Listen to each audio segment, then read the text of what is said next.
Corona संकट के बीच मंगलवार को भगवान जगन्नाथ मंदिर से बाहर आए और सभी रथ पर सवार होकर अपने भक्तों को दर्शन दिया। सोमवार को सुप्रीम कोर्ट की तरफ से पूरी रथ यात्रा को जब इजाज़त मिली तो हर किसी ने जय जगन्नाथ का जय घोष किया।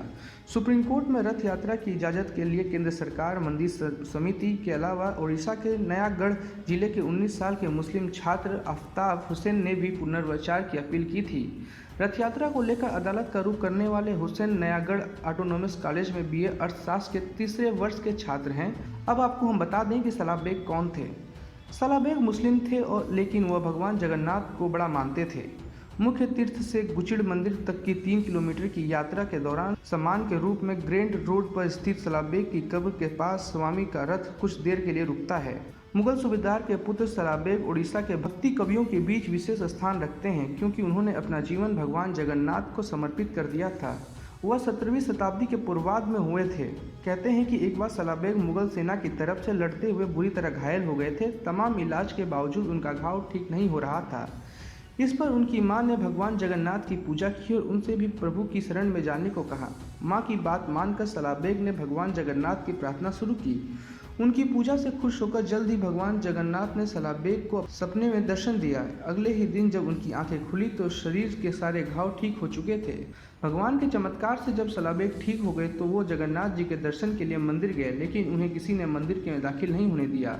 सलाह बेग निराश नहीं हुए और मंदिर के बाहर ही बैठकर भगवान की आराधना में लीन हो गए। इस दौरान उन्होंने भगवान जगन्नाथ पर कई भक्ति गीत और कविताएं लिखी। उड़ीसा भाषा में लिखे इनके गीत काफ़ी प्रसिद्ध हुए। इन सब के बावजूद भी उन्हें मंदिर में प्रवेश नहीं मिला। इस पर सलाह बेग ने एक बार कहा था कि अगर उनकी भक्ति सच्ची है तो उनके मरने के बाद भगवान जगन्नाथ खुद उनकी मजार पर दर्शन देने के लिए आएंगे। सलाह बेग की मौत के बाद उन्हें जगन्नाथ मंदिर और गुचिड़ मंदिर के बीच ग्रांड रोड के कब्रिस्तान पर दफन कर दिया गया। सलाह बेग की मौत के बाद जब पहली बार रथ यात्रा निकली तो रथ के पहिए मजार के पास जाकर थम गए।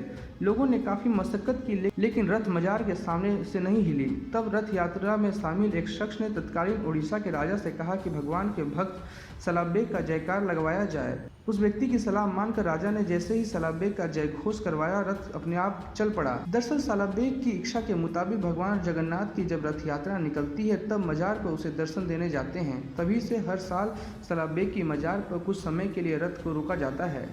सुप्रीम कोर्ट में रथ यात्रा को लेकर याचिका देने वाले छात्र हुसैन ने कहा कि वह बचपन से ही भगवान जगन्नाथ से प्रभावित रहे हैं।